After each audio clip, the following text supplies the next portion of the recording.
뉴스에 시작합니다. 저는 동정민입니다.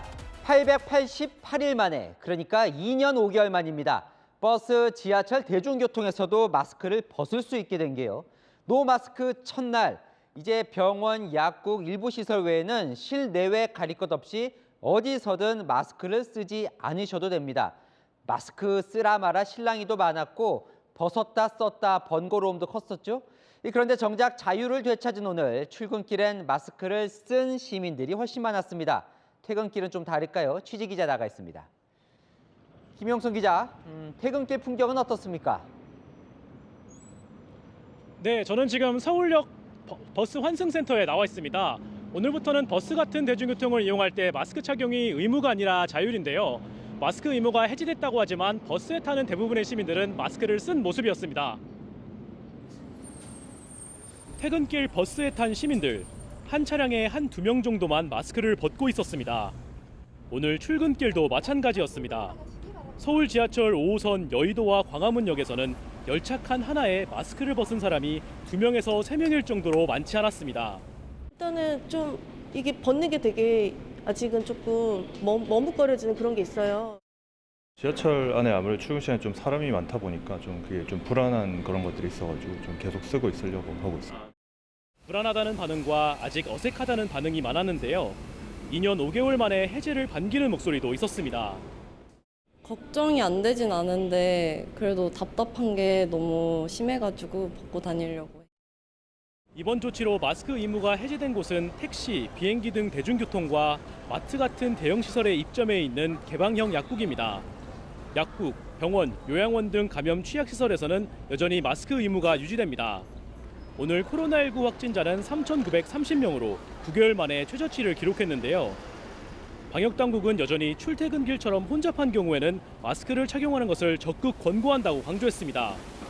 지금까지 서울역 버스 환승센터에서 채널A 뉴스 김용성입니다. 그런데 코로나 말고도 마스크를 써야 하는 또 다른 이유가 생겼습니다. 미세먼지. 이 코로나가 끝나니 불청객 미세먼지가 찾아왔습니다. 서상희 기자가 뿌연 도시 풍경을 담았습니다. 파란 하늘 아래 희뿌연 미세먼지띠가 선명합니다. 잿빛 먼지에 둘러싸여 건물 형체만 희미하게 보이고 63빌딩도 미세먼지에 가려졌습니다. 맑은 날 촬영한 영상과 비교해보니 차이가 뚜렷합니다. 너무 밖에가 뿌해가지고 일부러 94로 쓰고 왔어요. 눈이 좀 따끔따끔 거려서 지금도 살짝 이제 눈물이 조금씩 나고 있는데 서울 일평균 미세먼지 농도는 세제곱미터당 74 마이크로그램으로 매우 나쁨 단계. 양천구의 경우 한때 매우 나쁨 수준의 2배를 기록했습니다. 서울, 경기, 인천 수도권에서는 지난 2021년 이후 2년 만에 처음으로 봄철 비상저감 조치가 내려졌습니다. 어제부터 유입된 중국발 스모그가 대기 정체로 한반도 상공에 머무는 동안 국내 오염물질까지 더해진 겁니다. 이렇게 미세먼지 농도가 높은 날 외출할 때는 반드시 보건용 마스크를 착용해야 합니다. 초미세먼지는 머리카락 굵기의 30분의 1. 호흡기에서 걸러지지 않고 폐 깊숙이 침투하기 때문에 KF80 이상의 마스크를 쓰는 게 좋습니다. 내일 출근길도 미세먼지에 주의해야 합니다. 모레 오전까지는 서쪽 지역으로 일부 나쁨 수준이 잔류할 것으로 보고 있습니다. 수요일 오후부터는 대기 확산이 원활해지면서 남부 지역부터 점차 해소될 것으로 보고 있습니다. 미세먼지가 심한 날이라고 환기를 하지 않을 경우 실내 공기질이 나빠질 수 있어 10분씩 하루 3번 환기를 하는 게 좋습니다. 채널A 뉴스 서상입니다. 지난주 한일 정상회담이 끝나고 한일 정상의 희비가 엇갈리고 있습니다. 먼저 윤석열 대통령 2주 전 일본 강제징용 해법 발표 이후에 떨어진 지지율이 지난주에 더 떨어졌습니다. 그럼 대통령실의 해법은 뭘까요? 유승진 기자가 보도합니다. 한일 관계 이슈가 이어진 지난 2주 동안 윤석열 대통령 지지율은 하락세를 이어갔습니다. 정부는 지난 6일 일제 강제징용 배상 해법을 발표했는데 직후 조사에서 대통령 지지율은 4%포인트 떨어졌습니다. 바로 다음 주 한일 정상회담을 가졌지만 지지율은 2.1%포인트 더 내려갔습니다. 일본 정부의 사죄 언급, 일본 피고 기업의 기금 참여 등 호응 조치가 없었던 게 하락 요인으로 분석됩니다. 반면 민주당 지지율은 크게 오르면서 국민의힘과의 격차를 벌였습니다. 서영교 최고위원은 일본의 머리 조아리는 윤 대통령에 대해 국민들이 심판해주는 모습이라고 주장했습니다. 다만 일간 지지율을 보면 출국 전 계속 떨어지던 지지율이 방일 이틀 동안은 소폭 상승했습니다. 윤 대통령은 오늘 수석 비서관 회의에서 각 부처별로 국민이 체감할 수 있는 대일 후속 조치를 시행하라고 주문했습니다. 경제 문화적 성과를 보이면 미래를 위한 결단이었다는 진정성이 통할 것이라 기대하고 있습니다. 우리 한국의 국익은 일본의 국익과 제로섬 관계가 아닙니다. 저는 윈윈할 수 있는 국익이라고 생각합니다. 대통령실 관계자는 정상회담에서 독도와 위안부 문제가 논의됐다는 일본 측 주장과 관련해 외교당국이 유감을 표시하고 재발 방지를 당부했다고 밝혔습니다. 채널A 뉴스 유승지입니다. 반면 기시다 일본 총리는 회담 이후의 분위기가 좋습니다. 오늘 한일 정상회담 이후에 첫 일본 매체 조사들이 나왔는데 이 지지율도 오르고 일본 국민 대다수가 한일 회담을 긍정적으로 평가하고 있습니다. 강지혜 기자입니다. 困難な時期を乗り越えてきた先人たちの努力を引き継ぎ、未来に向かってユン大統領と共に歩んでいきたいと思います。 한일 정상회담에 대한 기시다 일본 총리의 평가처럼 일본 국민 3명 중 2명이 긍정적인 평가를 내린 것으로 나타났습니다. 아사히 신문은 한일 정상회담에 대한 긍정적 평가가 63%로 나타나 긍정적이지 않다는 응답률을 약 3배 웃돌았다고 여론조사를 발표했습니다. 요미우리 신문 조사에서도 긍정적 평가가 65%에 달했습니다. 이를 놓고 깜짝 결과라는 평가도 내놓았습니다. 향후 한일 관계 전망을 묻는 질문에는 좋아진다는 응답이 아사히 신문과 요미우리 신문 조사에서 각각 37%, 32%로 나타나 지난 조사보다 높았습니다. 若い人たちがもっと台頭してくれば、だいぶ日韓関係はもう少し緩和されるんじゃないかとは思っています。 한일 정상회담 이후 기시다 내각 지지율도 전반적으로 올랐습니다. 기시다 내각의 보육 정책에 대한 비판 여론에도 소폭 상승한 것은 한일 관계 개선 움직임과 무관하지 않다는 분석이 나옵니다. この日韓首脳会談も安倍時代に最悪の状況に落とし込んだと。安倍時代には戻りたくないと。そういう思いがあって、その反射的利益を岸田さんが受けていると。 일본 측은 5월 히로시마에서 열리는 주요 7개국 정상회의에 윤 대통령을 초청해 한일, 한미일 정상회동을 추진 중입니다. 채널A 뉴스 강지혜입니다. 일본 분위기가 달라지긴 했습니다. 일본 공기업이 K-팝 아이돌에 빠진 일본 엄마, 중년 여성을 주제로 한 광고를 내보내서 화제입니다. 일본 내에서도 매우 이례적인 광고라는 평가입니다. 이다혜 기자입니다. 恋をした30歳年下の人に 우연히 K-팝 아이돌 그룹 워너스의 한 멤버에 빠진 일본 여성 택시기사. 노래와 춤을 익히는 것은 물론 학원을 찾아 한국어를 배워 택시에 탄 한국인 손님에게 말도 건넵니다. 저기 도와드릴까요? 네, 그래도 될까요? 네, 맡겨주세요. 서울 콘서트에 갈 날을 기다리며 응원 도구도 직접 만들지만 코로나19에 감염돼 좌절합니다. やっぱりな。もうおしまいだ。何言ってんの？お母さんの推し活まだ始まったばっかじゃん。 딸은 삼계탕을 손수 만들어 엄마를 격려합니다. 일본 최대 도시가스 공기업인 도쿄가스가 3일 전 공개한 광고, 엄마의 응원 생활입니다. 업체 측은 한국 아이돌 가수를 좋아하는 일본 중년 여성이 늘고 있다는 데 착안했습니다.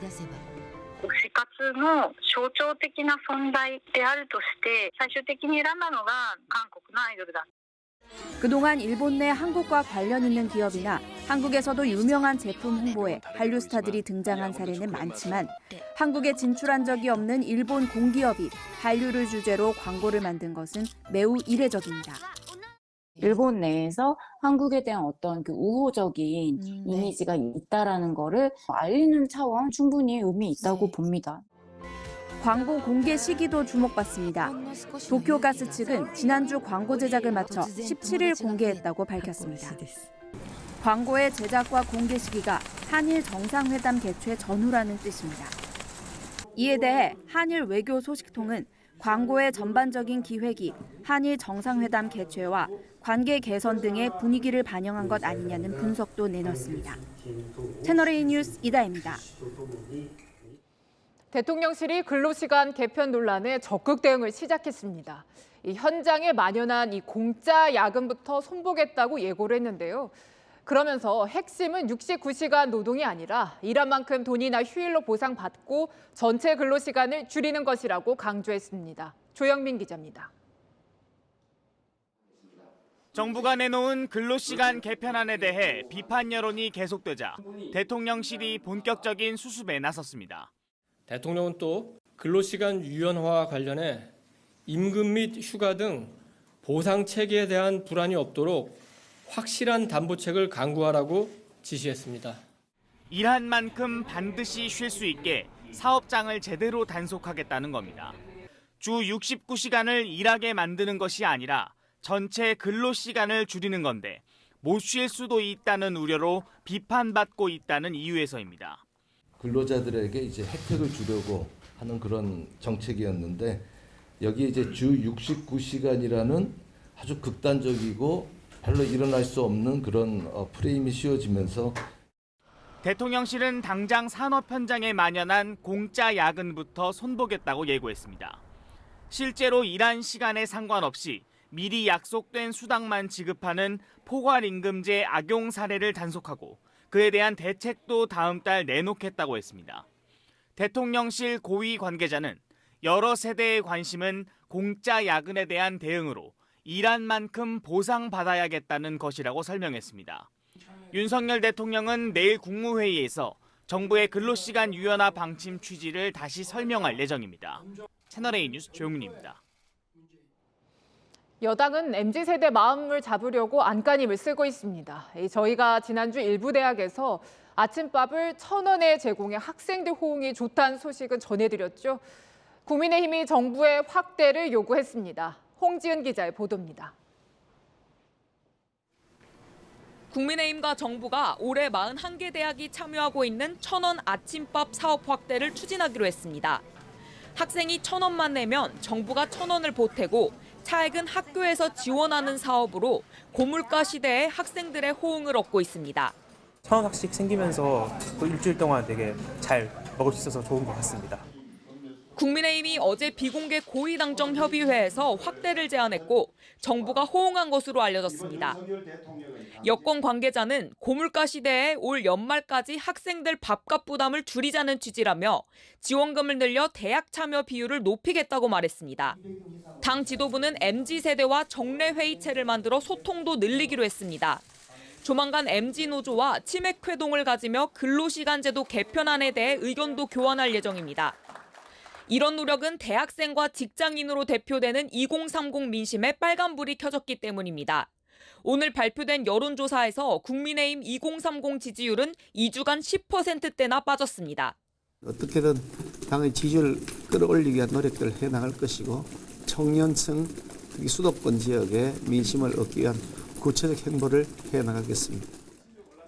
국민의힘은 김기현 대표 체제 출범 이후 1호 당특별위원회로 검토했던 간첩단 사건 대신 민생특위를 먼저 발족했습니다. 먹고 사는 문제에 집중해 지지율 반등에 나서겠다는 것으로 분석됩니다. 채널A 뉴스 홍지은입니다. 검찰이 이르면 이번 주 이재명 더불어민주당 대표를 재판에 넘길 것으로 보입니다. 이 부정부패로 기소될 경우 민주당 당원 80조엔 당직을 정지하도록 규정돼 있죠. 하지만 친명 강경파에선 한 발 더 나간 주장까지 나왔습니다. 1심 재판에서 유죄가 나와도 대표직을 유지하자는 겁니다. 유주은 기자입니다.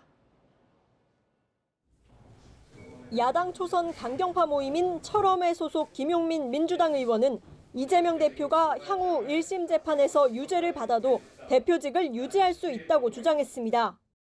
무죄 추정의 원칙 때문에 유죄가 확정될 때까지는 뭐 문제가 없고요. 이 낮은 벌금액이 나오면은 대표직 유지를 하거나 공직을 유지하는 데는 아무런 문제가 없기 때문에 허위사실 공표 의혹으로 1심 재판을 받고 있는 상황에서 재판 결과가 나오기도 전에 대표직 거취에 선을 그은 겁니다. 앞서 당 지도부와 친명계는 대장동, 성남FC 의혹과 관련해 검찰이 기소를 하더라도 정치 탄압이라는 이유로 사퇴할 필요가 없다고 했습니다. 정적 제거를 위한 야당 탄압, 그다음에 정치 탄압이기 때문에 당원 80조 그 사망에 의해서 이건 해당되지가 않습니다. 비명계는 반발했습니다. 비명계 의원들은 재판에서 유죄가 났는데도 대표직을 지키는 것은 꼼수에 불과하다. 상식에 맞지 않는 얘기를 일반 국민이 받아들이겠느냐고 비판했습니다. 이상민 민주당 의원은 선당 후사 정신으로 이 대표가 거취 정리를 빨리 하는 것이 필요하다고 압박했습니다. 채널A 뉴스 유주은입니다.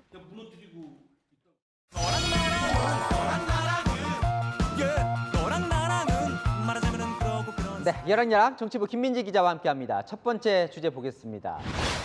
박용진 의원이 며칠 전 문재인 전 대통령과 만났는데요. 빈칸은 뭘까요? 네, 양념입니다. 과거에 강성 지지층의 행동을 문 전 대통령이 그렇게 표현한 적이 있죠. 박 의원이요, 문 전 대통령과 나눈 대화를 공개했는데요. 먼저 들어보시죠. 국민들이 지금 민주당을 믿고 있지 못하니까 증오와 대립의 정치가 아니라 국민 통합의 정치로 나가고 또 청년들의 신뢰를 다시 얻고 요 세 가지 부분의 말씀을 쭉 하면서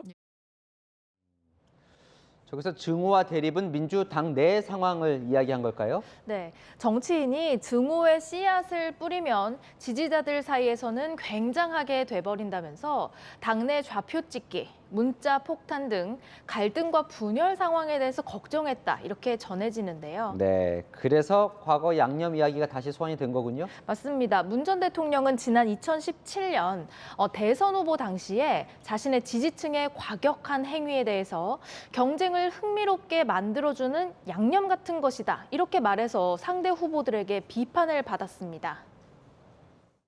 그 문자 폭탄이라든지 또는 뭐 막말 같은 것들이 왜 양념이라고 하셨습니까? 경선 기간 동안에 후보들 간의 치열한 논쟁이 경선을 흥미있게 하는 양념이라고 말씀드렸던 것이죠. 민주당에서는 내부의 격한 집단 행동을 자제시키자면서 마련된 버스에서 내려와라는 운동이 오늘 시작됐습니다. 탄핵을 할 때 이제 시위가 벌어지잖아요. 그 주변에 차벽을 쌓습니다. 사람들이 그 차 위로 올라갔어요. 군중들이. 야, 그렇게 하면 안 돼. 버스에서 내려와. 이게 탄핵 때 평화 시위를 보장하게 된 가장 중요한 그런 동인이고요. 단결을 위해서 격한 비판은 하지 말자는 취지인데요. 성공할 수 있을지는 지켜봐야겠죠. 네, 다음 주제 넘어가 보겠습니다. 노무현, 이명박 두 전직 대통령이 보입니다. 네, 여야가 일본 문제로 맞붙으면서 서로 전직 대통령들을 소환했습니다. 먼저 국민의힘 얘기부터 들어보시죠. 노무현 대통령은 2007년에 국민 세금으로 조성된 국가재정으로 징용 피해자에게 보상금을 대위 지급하도록 법률까지 제정했습니다. 민주당 논리대로라면 노무현 대통령은 일본의 하수인이라도 되는 것인가요? 독도 수역을 한일 공동 수역으로 만든 것은 김대중 대통령이었습니다. 김대중 대통령은 일본 하수인입니까? 반면 민주당 이재명 대표는요, 이명박 전 대통령 사례를 꺼내들었습니다. 과거에 이명박 전 대통령이 일본 총리하고 총리회담, 정상회담을 하면서 일본 교과서에 독도를 일본 땅이라고 게재하겠다고 하니까 이명박 대통령이 지금은 곤란하다, 기다려달라 라고 말했다는 게 이제 요미우리 신문에 보도된 바가 있습니다. 용인을 한 것이죠. 기다려달라. 당시 이명박 전 대통령의 발언을 두고 진실 공방이 치열했었던 기억이 납니다. 맞습니다. 당시에 반-MB 성향의 국민소송단이 진실을 확인하겠다면서 요미우리 신문을 상대로 정정보도 청구 소송을 냈고 기각됐었는데요. 당시 국민소송단의 법률 대리를 맡았던 사람이 바로 이 대표였습니다. 이번에는 이 대표가 정상회담 때 이 독도 위안부 문제가 테이블에 올랐다는 일본 측 보도를 확인하겠다면서 다시 이명박 전 대통령을 소환한 겁니다. 네, 주제 하나만 더 보겠습니다. 이틀에 한 번 골, 이건 뭘까요? 네, 바로 대통령의 영빈관 사용 횟수인데요. 오늘 민주당이 문제 제기한 내용부터 보고 오시죠.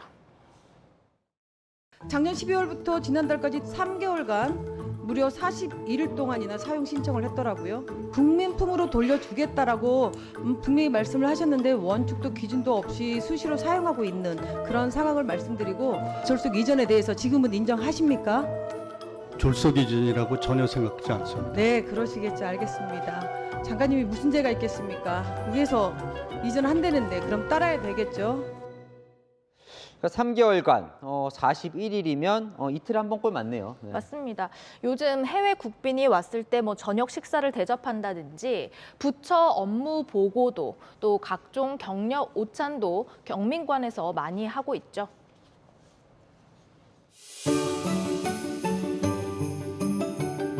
월드컵의 성과도 대단했지만 관계없이 저와 우리 국민에게 여러분들은 월드컵 우승팀입니다.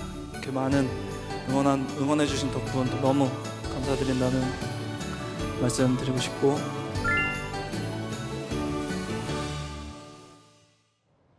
하지만 민주당은 영빈관을 사용할 때마다 졸속 이전 때문이라고 연일 비판해 왔습니다.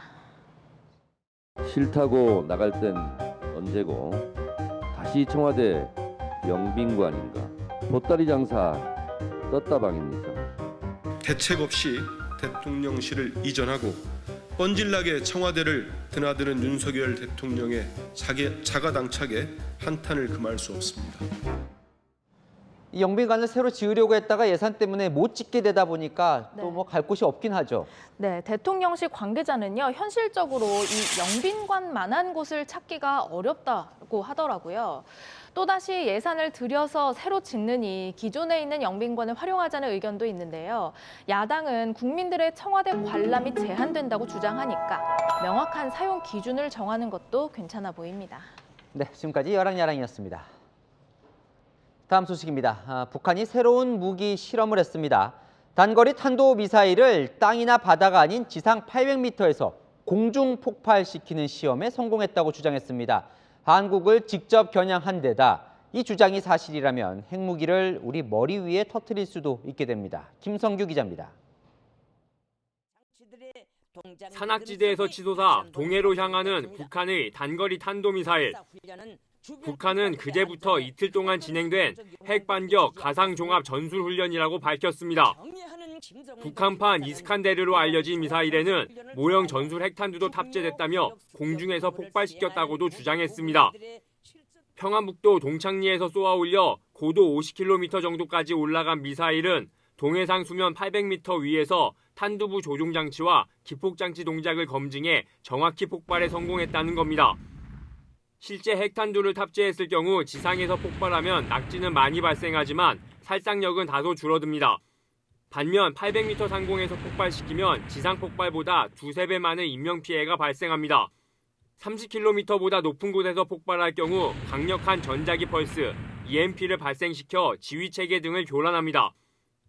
2차 대전 당시 히로시마와 나가사키에 터진 원자폭탄도 지상이 아닌 1km 이하 상공에서 폭발해 위력을 극대화했습니다.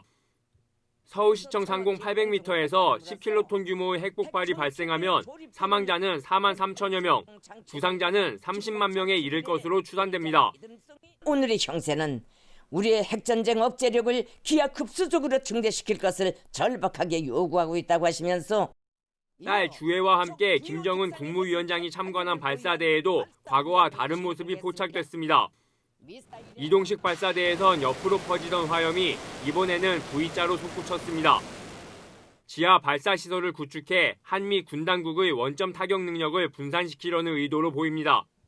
얕은 구덩이를 파놓고 그 안에서 미사일을 발사한 것으로 추정되는데 동창리라는 지역이라는 점에 대한 상징성, 우리 군은 북한이 실제와 달리 기술력을 과장해 발표했을 가능성도 있다고 보고 관측된 정보를 정밀 분석하고 있습니다. 채널A 뉴스 김성규입니다. 시진핑 중국 국가주석이 푸틴 대통령을 만나기 위해 조금 전 러시아 모스크바에 도착했습니다. 3연임 성공 후 첫 해외 방문인데요. 떠나기 전 러시아에 기고문을 띄우면서 반미 공동전선을 분명히 했는데 우리로선 북한의 도발과 맞물려 우려스러운 대목입니다. 베이징 공태현 특파원입니다. 집권 3기를 시작한 시진핑 중국 국가주석의 첫 외교 일정은 러시아 국빈 방문입니다. 모스크바에 도착한 뒤 비공개 만찬이 진행되고 내일 정상회담까지 최소 2차례 회동하는 것으로 알려졌습니다. 국빈 방문에 앞서 상대국 관영지에 기고문을 교차 게재한 두 정상은 밀착을 과시하면서 미국이 주도하는 국제 질서에 맞서겠다는 뜻을 분명히 했습니다.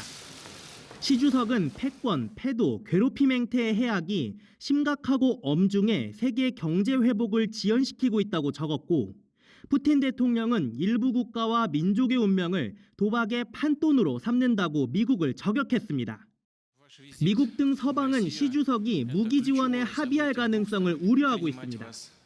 국제사회 중재자 역할을 자처하는 시 주석은 젤렌스키 우크라이나 대통령과 화상회담도 추진 중인 것으로 알려졌습니다. 中方将秉持在乌克兰危机问题上的客观公正立场，为劝和促谈发挥建设性作用。 푸틴 대통령도 평화 중재를 환영한다는 입장을 보였지만 미국은 러시아의 점령을 인정하고 군대 재정비를 위한 시간을 벌어주려는 의도라고 비판합니다.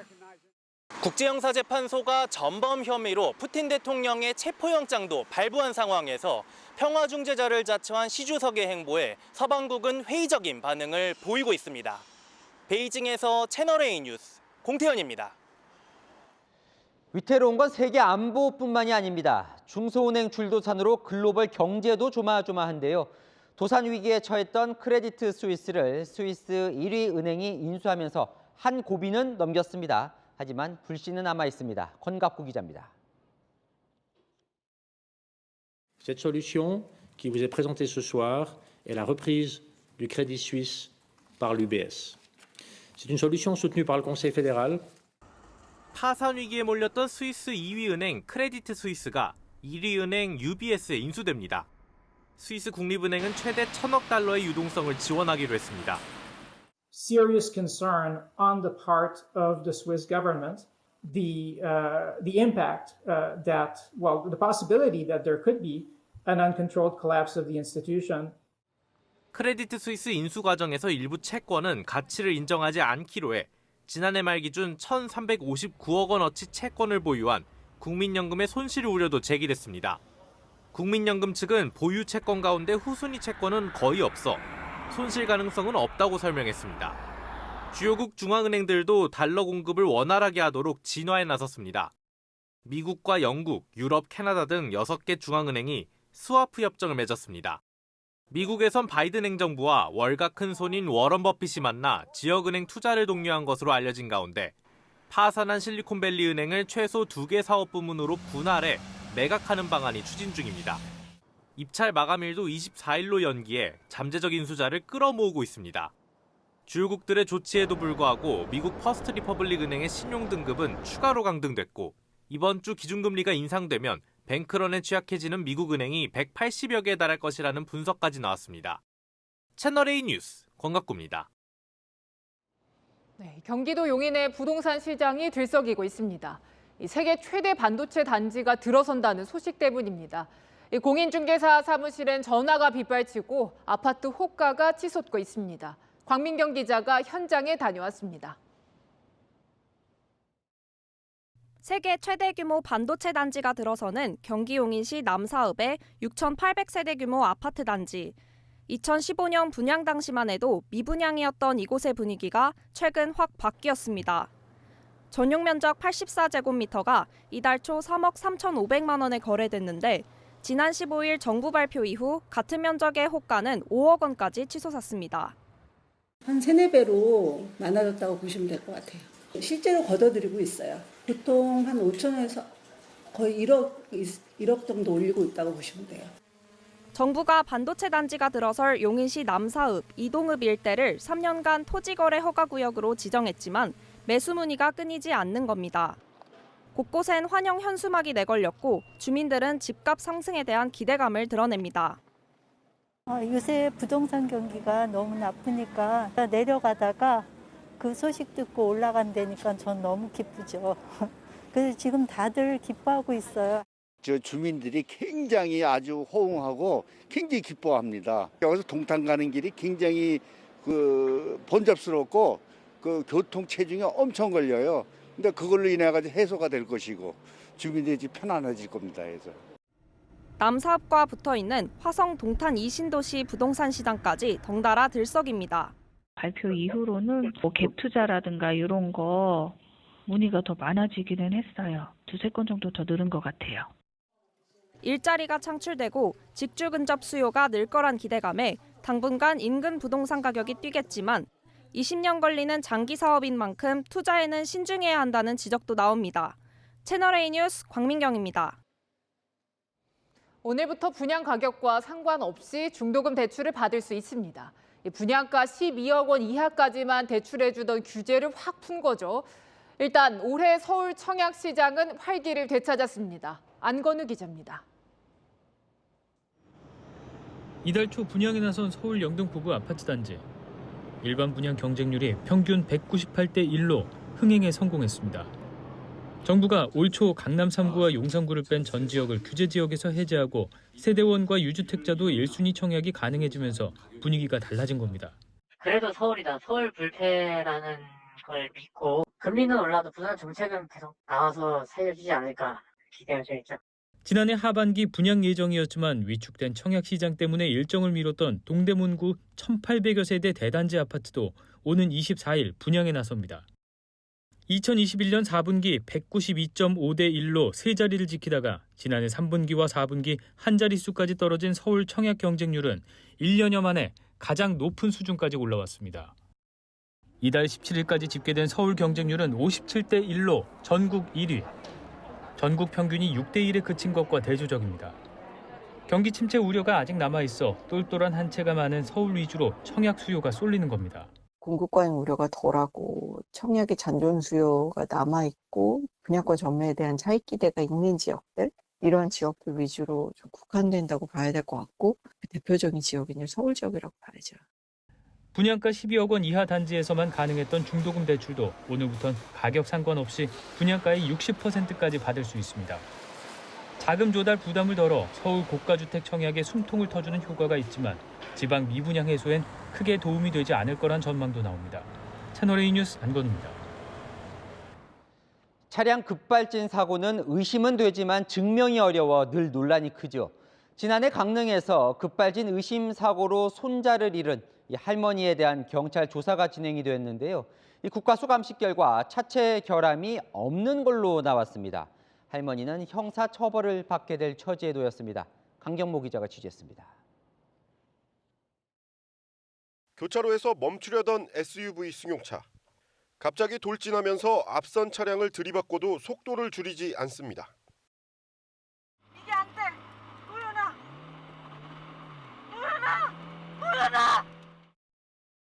사고 차량은 이곳 지하 통로에 추락하면서 통제불능의 질주를 멈춰섰는데요. 석 달이 지났는데도 주변은 부서진 부품들이 널브러져 있습니다. 이 사고로 12살 손자를 잃고 치사 혐의로 입건된 60대 할머니가 오늘 첫 경찰 조사를 받았습니다. 경찰은 할머니의 과실 가능성에 무게를 두고 있습니다. 사고 차량 전자제어 장치 ECU 분석 결과 1차 추돌 직전 변속기를 중립으로 바꿔 경보음이 울렸고 1차 추돌 직후 다시 주행으로 바꿔 과속 페달을 밟았다는 겁니다. 할머니 측은 ECU 자체의 결함에 따른 급발진 사고라고 맞섭니다. 사람의 두뇌에 해당하는 그 ECU의 소프트웨어 결함에 의해서 발생하는 건데 그 부분에 대한 소프트웨어 결함 분석은 전혀 하지를 않습니다.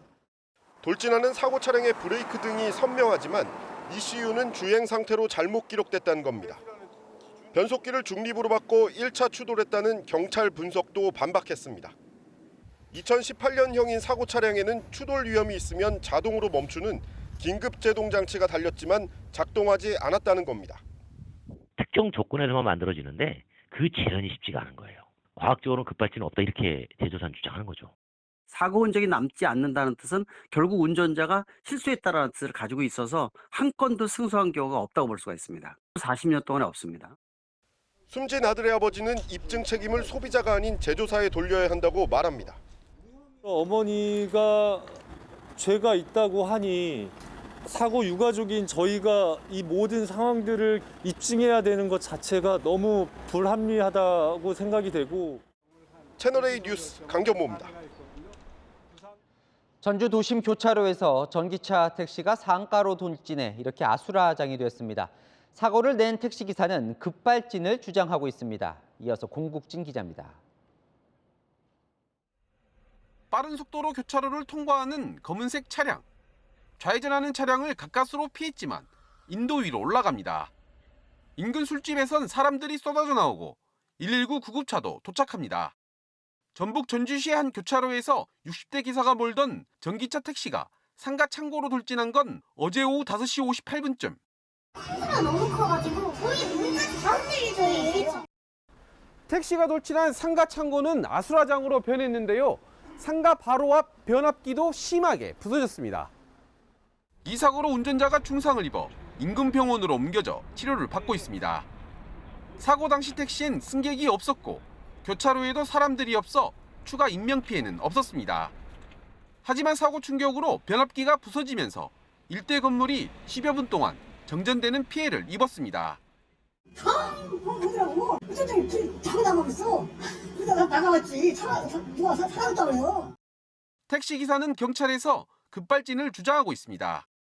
계속 운행 중인 차예요. 그래서 운전자는 급과속이 됐다라고 얘기를 하는 거 아니에요? 경찰은 사고 차량 블랙박스와 사고 기록 장치를 떼어내 국립과학수사연구원에 분석을 의뢰하는 등 사고 원인을 조사하고 있습니다. 채널A 뉴스 공국진입니다. 국산 기술로 만든 KTX 이음 열차가 2년 전 처음 도입됐는데요. 승객들의 민원이 빗발치고 있습니다. 대체 무슨 일이 벌어지고 있는 걸까요? 전민영 기자의 현장 카메라 지금 시작합니다. 서울과 강릉을 오가는 KTX 이음입니다. 최신형 고속열차지만 승차감은 비포장 도로를 달리는 듯 하다는데요. 문제점을 짚으러 현장으로 가보겠습니다.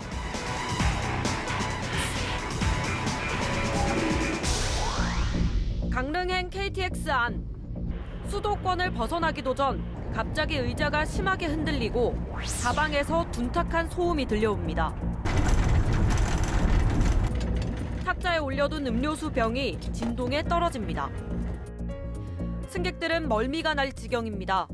찜마로는 그냥 뭔가 멀미나는 느낌이 안 나는데 이거는 약간 멀미나는. 승차감은 진짜 어디 비포장 도로 같은 데 다니는데 그런 느낌. 이 상체가 완전히 흔들릴 정도로 너무 가격하게. 제가 지금 심장이 안 좋은데 보니까 굉장히 스트레스 탁 받는 그 정도. 직원들도 힘들긴 마찬가지. 많이 불편하죠. 불편하게 많이 흔들려가지고 중간에 걸치는 의자를 잡고 이렇게 많이 가죠. 기자가 직접 타보니 전체 223km, 2시간 노선 중 30분 넘게 심한 진동이 느껴졌습니다. KTX 이음은 지난 2021년 도입돼 강릉선과 중앙선, 중부내륙선부터 달립니다. 그런데 지난해부터 강릉선 중 일신역, 원덕역 인근 등 상행선 5곳, 하행선 5곳에서 심한 진동이 발생했습니다. 지난달까지 승객들이 제기한 진동 관련 민원만 236건이나 됩니다. KTX 이음은 국가 예산 포함 4천억 원을 들여 개발한 국산 고속열차. 열차 양끝에서 기관차가 열차를 끌고 가는 기존 KTX와 달리 각 객차마다 모터가 달려 있어 기동성이 좋습니다. 하지만 운행 2년 만에 문제가 불거진 겁니다. 코레일이 임시 방편으로 감속 운행을 해도 진동은 여전합니다. 열차는 지금 시속 160km로 달리고 있는데요. 저도 지금 중심을 잡기 힘들 만큼 흔들립니다. 국토교통부와 코레일은 열차 하부 진동을 잡아주는 요댐퍼 부품의 문제로 보고 있습니다. 4년 정도의 수명 주기를 보증이 돼야 되는 부품입니다. 약 한 1년 정도 영업 운행 후에 이제 기능 저하 현상이 나타났습니다. 코레일과 열차 제조사인 현대로템 측은 진동 흡수 장치를 교체하고 열차 바퀴를 깎는 등의 조치를 5월까지 마치겠다는 계획. 철도 제작업계의 시각은 다릅니다. 기준에 맞는 그 부품대로 납품을 했는데 동력분산식을 운행을 해본 적이 없어요. 우리나라에서는 처음이다 보니까 또 시공사에 뭐 그 설계에서 뭐 문제가 있을 수도 있고. 각각의 기준은 다 통과가 됐을 거다란 말이죠. 그럼에도 불구하고 문제가 생긴다는 것은 어딘가에 서로가 악영향을 주는 상호작용이 유발됐다. 임자가 무엇인지를 차근차근 찾아낸다면 국산 기술로 마련한 고속철도 이음. 진동을 줄이려고 감속 운행하는 묻지 못할 일이 벌어지고 있습니다. 현장 카메라 전민영입니다. 네, 술 한두 잔쯤은 괜찮다는 말 많이들 하시죠. 하지만 전문가들은 위험천만한 말이라고 지적합니다. 알고 보면 술은 발암물질이기 때문입니다. 이혜주 기자가 취재했습니다. 술이 발암물질인 건 혹시 알고 계세요? 정확히는 잘 모르겠습니다. 술을 워낙 좀 쉽게 팔기도 하고 특히 뭐 치맥 이런 것도 하나의 문화로서 자리 잡은 지가 꽤 됐잖아요. 술이요? 술? 근데 주변에서 술 때문에 병에 걸렸다라는 것보다 담배로 암에 걸려서 이제 안 좋은 소식을 들은 경우가 많았어서. 국립암센터가 전국 성인 남녀 7천여 명에게 술이 일군 발암 물질임을 아냐고 물었더니 전체의 33.6%만 알고 있다고 답했습니다. 또 46.9%가 한두 잔의 음주는 건강에 별 영향을 미치지 않는다고 생각했습니다. 반면 담배가 일군 발암 물질이라고 답한 사람은 88.5%에 달했습니다. 하지만 WHO 산하 국제암연구소는 술에 포함된 알코올과 알코올이 우리 몸에서 변하는 아세트알데하이드 모두 일군 발암 물질로 분류하고 있습니다. 술을 한 잔도 마시지 않은 사람보다 술을 조금이라도 마신 사람의 사망률이 높다는 연구 결과가 계속 나오고 있기 때문입니다. 일군 발암물질은 사람에게 발암성이 충분히 밝혀진 경우로 술과 함께 담배, 방사능, 라돈, 선면 등이 있습니다. 술은 식도암, 간암, 위암 등을 포함해 최대 8종류의 암을 일으킵니다. 전문가들은 술에 대한 경각심을 갖고 음주 문화를 개선해야 한다고 말합니다. 건배사가 정말 잘못된 거예요. 다 같이 모여가지고 자, 술 한잔 따르고 다 막 건배하잖아요. 발암물질을 남한테 권하는 거예요. 국립암센터는 암을 예방하려면 술을 전혀 마시지 말아야 한다고 권고합니다. 채널A 뉴스 이혜주입니다. 자, 이렇게 몸에 안 좋은 술을 마시려는 청소년들, 심지어 신분증을 위조하기도 합니다. 취재를 해보니 돈만 주면은 하루 만에 가짜 신분증을 만들어주는 곳도 있었습니다. 홍란 기자입니다. 지난 1월 새벽 서울 송파구 한 노래주점에서 17살 여고생 3명이 경찰에 붙잡혔습니다. 위조 신분증으로 나이를 속이고 들어와 술을 시켜 먹다 적발된 겁니다. 지난해 10월 경기 안산시의 술집에서도 위조 신분증을 사용한 청소년에게 술을 팔았다가 업주가 영업정지를 당한 일이 있었습니다. 상황이 어려웠던 업주는 한 달을 못 버티고 결국 폐업했습니다. 얼굴이 맞더라고요, 본인들께. 그래서 이제 저희는 당연히 의심 안 하고 본인 거라 생각을 하고 주류 판매를 했거든요. 청소년 이런 게 너무 힘들어서 그쪽으로는 사실은 더 안 하고 싶거든요. 위조 신분증 피해가 많은 건 SNS를 통해 너무 쉽게 만들 수 있기 때문입니다. 실제로 SNS로 검색하면 수십 개가 넘는 불법 주민등록증 제작 관련 계정이 나옵니다. 견본 사진과 함께 40만 원이면 하루 만에 원하는 얼굴과 나이로 제작해준다고 답합니다. 업주들은 주민번호를 일일이 확인할 수 없다 보니 손 놓고 당할 수밖에 없습니다. 이렇게 확대해 보면은 픽셀이 깨져요. 몇 번 문제가 있어가지고 주제표현이 많아가지고. 연령대도 점점 어려지고 있습니다. 16, 17 애들도 어린 애들도 가짜 신분증을 사용하다가 적발된 적이 있습니다. 술값 안 내려고 신고하는 경우도 있고요. 경쟁업체에서 신고하는 경우도 있어요. 미성년자라도 공문서를 위조하고 사용할 경우 10년 이하 징역에 처해집니다. 하지만 위조 신분증을 범죄에 쓰지 않는 이상 대부분 훈방 조치에 그치다 보니 미성년자들이 이를 악용하고 있다는 비판도 나옵니다. 채널A 뉴스 홍란입니다. 네, 우크라이나에 무단 입국했던 이근 전 대위, 여권법 위반죄로 오늘 첫 재판을 받았습니다. 그런데 이 재판을 보러 온 유튜버를 폭행해 경찰이 출동하는 소동까지 벌어졌습니다. 박자은 기자입니다.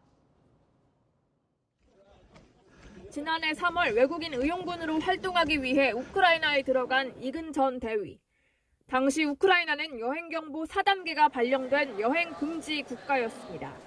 외교부는 여권법 위반 혐의로 이 씨를 고발했고 오늘 첫 재판이 열렸습니다. 이 씨는 법 위반에 대해선 인정하고 사과하면서도 전쟁에 참가한 건 잘한 일이었다고 말했습니다. 키우가 정말 위급한 상황이었어요. 그래서 우크라이나 군인들 그리고 국제 군단 덕분에 키우가 해방됐어요. 그거에 대해서는 저는 잘했다고 생각하는데. 사건은 재판을 마치고 벌어졌습니다. 재판을 참관하기도 했던 한 유튜버가 채무 관련 질문을 쏟아내자 이 씨가 욕설로 받아쳤고 하겠습니다. 방금 저를 폭행하시면 어떻게 생각하십니까? 급기야 유튜버의 휴대전화를 빼앗아 던져버립니다. 재물손괴? 재물손괴입니까? 변호인이 급히 막아보지만 실랑이가 계속됐고 이 씨는 사과 없이 현장을 떠났습니다. 앞서 이 씨는 법정 밖 복도에서 유튜버의 얼굴을 주먹으로 한 차례 때렸습니다. 폭행 아니었습니다. 해당 유튜버는 몇 달 전부터 이 씨가 수천만 원의 빚을 지고도 갚지 않고 있다는 의혹을 제기해왔습니다. 한편 이 씨는 지난해 7월 서울 시내에서 차를 몰다가 중앙선을 침범해 오토바이와 뺑소니 사고를 낸 혐의에 대해선 전면 부인했습니다. 채널A 뉴스 박지안입니다. 네, 시청자의 제보로 만드는 뉴스입니다. 아파트를 다 지어도 1년 넘게 입주할 수 없는 곳이 있습니다. 아이들이 다닐 학교가 없어서라는데 이사부터 대출까지 계획이 꼬인 청약자들은 분통을 터뜨리고 있습니다. 이기상 기자입니다. 경기도 파주 운정의 아파트 공사 현장. 2년 뒤 완공 예정이지만 완공돼도 1년 넘게 1000세대가량을 빈집으로 놔둬야 합니다. 준공 승인을 받고 입주하려면 아이들이 다닐 초등학교가 지어져야 하는데 2026년 2월에나 가능하기 때문입니다. 관리를 어떻게 할지 아직 겨울에 난방도 해야 되고 이거 환기도 시켜야 되고 이걸 어떻게 할 거냐. 이 새 집이 아니잖아요. 2021년 11월 최대 수십 대의 1회 경쟁률을 뚫고 먼저 분양받은 사전 청약자들은 더 황당합니다. 2024년 10월 준공이란 공고를 보고 분양받았는데 입주 시기가 한참 밀리고 있는 겁니다. 이번 전세가 24년 10월에 끝나기 때문에 그 타이밍에 아주 좋은 시기였고요. 만약 월세로 가게 되면 1년 4개월이라는 월세 비용이 나가게 되는 거고. 신혼부부 특권 같은 경우들은 이제 신혼기간이 지나게 되면은 이제 대출 이율이 달라집니다. 그러면은 거기에서 0.25%인데 그게 또 저희들은 받을 수 없는 상황이 되어버린 거죠. 문제는 LH가 사전 청약자에게 제대로 안내를 하지 않았다는 겁니다. 사전 청약 1년 전 파주교육지원청은 현 시점에서는 학교 신설 추진이 불가하다는 판정을 내리고 입주 시기를 2025년 이후로 조정해야 한다고 공문을 보냈지만 LH는 분양을 강행했습니다. 당시는 집값 급등으로 온 나라가 난리였던 상황.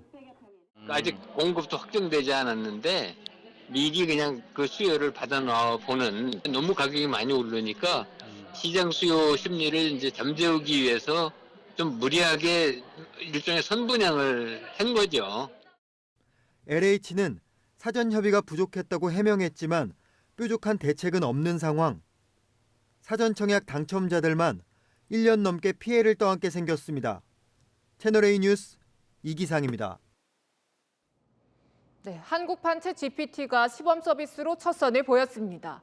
하지만 예상치 못한 사용자 폭증에 오류가 많아지면서 하루 만에 중단됐습니다. 정현우 기자입니다. 카카오가 선보인 대화형 인공지능 서비스 다다음입니다. 어제 오후 5시 시범 서비스를 시작했는데 24시간 만에 사용자 14,000명을 넘겼습니다. 챗GPT가 불씨를 댕긴 AI 챗봇 전쟁에 국내 기업이 본격 참전한 겁니다. 챗GPT와 다다음에 돈 모으는 방법을 물었더니 저축과 계획적 소비 등 비슷한 답변을 내놨습니다. 하지만 식당에서 무전 취식을 해도 되느냐 같이 윤리적인 질문에는 챗GPT가 범죄라고 답한 것과 달리 다다음은 대답하지 못했습니다. 이력서를 써달라고 하자 1시간 넘게 답이 없다가 재차 요구하니 구직자의 정보를 달라고 답했습니다. 다다음은 답변 뒤에 항상 참고 문헌을 첨부하게 돼 있는데 아직까진 윤리적인 판단을 요구하거나 근거 자료를 찾지 못한 경우 대답하기 어려운 기술 수준인 것으로 풀이됩니다. 불독을 그려달라 했더니 웰시 코기를 그리기도 했습니다. 사용자가 폭증하며 서비스에 오류 및 지연이 발생하자 카카오는 오늘 오후 3시 30분쯤 서비스를 잠정 중단했습니다. 카카오 측은 당초 개발자들에게만 선보였는데 일반 대중에게 알려지면서 질문량이 폭주했다며 재정비를 거쳐 추후 서비스를 재개하겠다고 밝혔습니다. 최근 챗GPT는 이미지 인식 기능을 강화한 4세대 서비스를 출시했고 마이크로소프트의 검색 엔진 빙은 4세대 챗GPT를 탑재하며 판을 키우는 상황.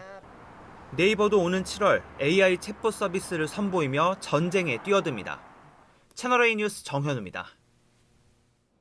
한국 배드민턴의 간판 스타 안세영이 세계 최고 권위의 전용 오픈에서 천적으로 꼽히는 라이벌을 꺾고 우승했습니다. 정윤철 기자입니다. 강력한 스매시를 코트에 내리꽂는 안세영. 몸을 던지는 투혼으로 상대 범실까지 유도합니다. 세트 스코어 1대1로 돌입한 3세트가 압권이었습니다. 서로의 빈틈을 노린 공격과 악착 같은 수비가 계속된 숨막히는 공방전. 무려 59번의 샷이 나온 긴 랠리의 승자는 안세영이었습니다. 이득점으로 기세를 탄 안세영은 전용 오픈 정상에 우뚝 섰습니다.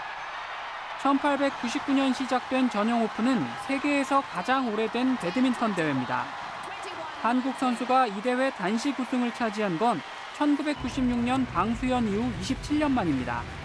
제 커리어에 한 획이 또 그어진 것 같은데 제 자신이 또 자랑스럽게 느껴지고 또 제가 또 한 단계 더 성장해야 될 것 같다는 생각을 좀 많이 하게 되는 그런 경기인 것 같아요. 무엇보다 천적으로 꼽히던 중국의 천이페이를 꺾고 우승을 차지해 기쁨이 더했습니다. 여전히 상대 전적은 3승 8패로 밀리지만 최근 2연승을 거두며 조금씩 천적 관계에서 벗어나고 있습니다. 모든 대회에서 제가 항상 경험을 많이 쌓으면서 이게 좋은 결과로 이렇게 이어지는 것 같아요. 안세영은 올해 5개 국제대회에서 3번이나 금메달을 목에 걸며 월드클래스로 성장하고 있습니다. 한국 선수들끼리 맞붙은 여자 복식에선 김소영, 동희용조가 백하나 이소희조를 꺾고 우승했습니다. 대표팀은 이번 대회에서 금메달 2개, 은메달 2개, 동메달 1개를 따냈습니다. 채널A 뉴스 정유철입니다. 절기 춘분을 하루 앞두고 봄 기운이 짙어지고 있습니다. 다만 희뿌연 미세먼지에 숨쉬기가 답답한데요. 서쪽 지역은 내일도 미세먼지 나쁨 수준 보이겠고요. 수요일쯤이면 대기질이 회복되겠습니다. 서울 등 전국 대부분 지역에 건조주의보가 계속되고 있습니다. 화재 예방에 신경 써주셔야겠습니다. 내일 제주에는 비 소식이 있는데요. 모레까지 최고 30mm가 예상되고요. 그 밖에 남부지방은 모레 밤부터 비가 조금 내리겠습니다. 무르익어가는 봄 기운에 대구에는 제 뒤로 보이는 것처럼 벌써 벚꽃이 활짝 폈는데요. 내일 출근길 오늘보다 기온이 더 올라서 서울과 청주 5도로 출발하겠고요. 한낮에는 서울 21도, 광주는 23도로 5월 중순만큼이나 따뜻하겠습니다. 모레 수요일에는 서울 낮 기온 24도로 올봄 최고 기온이 예상됩니다. 날씨였습니다. 국회가 다음 주부터 선거구제 개편을 논의합니다. 중대선거구제, 연동형 비례대표제 의견들이 분분하지만 국민들 의견 하나로 모아지는 게 있습니다. 300석 국회의원을 늘리는 건 안 된다는 거죠. 이번 국회에서 발 묶인 법안만 13,000여 건, 의원 수 늘린다고 해결될 것 같지는 않거든요. 지금 우리 사회는 근무 시간 관련해 한창 고민이죠. 이런 상황에서 세금으로 월급 받는 국회의원들이 의원 수부터 늘린다 하면 이런 질문부터 받지 않을까요? 오늘은 물음표로 마치겠습니다.